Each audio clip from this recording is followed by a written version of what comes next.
So, good afternoon, sir. This is my title project, Water Refilling Expense Tracker System. Introduction, background. Tracks requiring water refilling costs for household or small business, replacing error-prone manual paper tracking. Core concept. Use method separates program logic into neat, reasonable blocks. Arrays temporarily stores text and numeric instruction data in memory. Error handling uses try-catch block to prevent system crashes from bad inputs. Problem statement and objective. Problem statement: people receive get lost, and a manual calculation lead to tracking mistakes. Programmatically, the challenge is building a fully functional CRUD application using only native Java arrays and text files without a real database.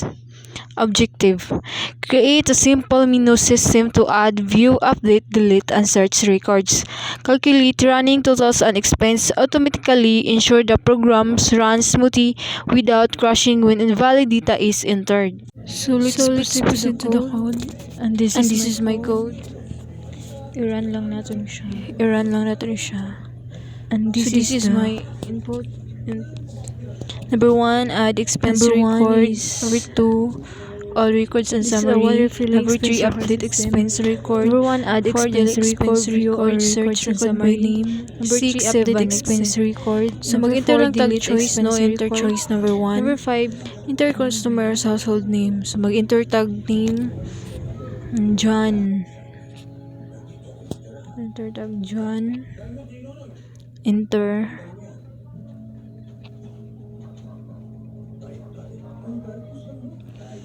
Enter date. So mag-enter tag date 08 and 01. 2026. Enter quantity 12 gallon per gallons ni siya. Tapos enter per price. Each gallon, isa ka gallon is 35 pesos. Enter ta. And then enter. Expense record then successfully. So na nakigibutang daan nga extension file para dali na lang siya. Muna siya to extension file. Na-save na po niya siya daan.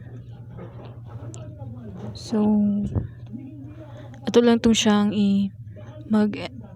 enter choice ta, which is atong ibutang is view all records and summary.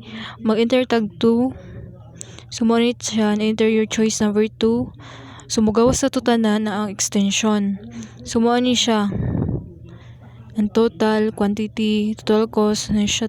And then ang total accumulated water expenditure niya is 4,445 sa 8 ka or 9 ka buok nga nagpalit ato nga day, which is July. So nagpalit sila sugod is July 1 hangtod 8. So mo ni siya another enter choice na pud na if another enter update.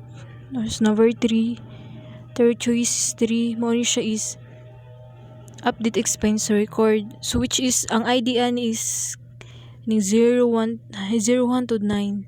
So i-click lang nato na siya.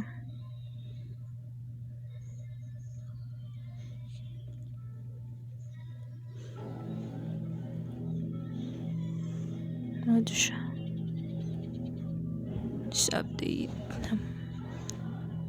The ID mo ni. So ang atong ID is si Katie, which is 2. Name. Sulat na itong balik and ang date niya. Record update successfully. O ma-update ka o need ka ma-update, i-ano lang nimo ang name. So mag-enter choice na po ta og number 4.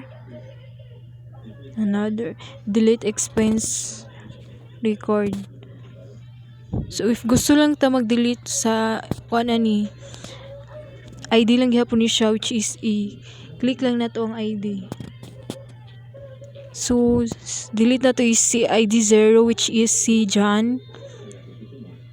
Mo ni siya record deleted successfully. Na-delete na si John. Just another enter choice, which is number 5. Search records by name.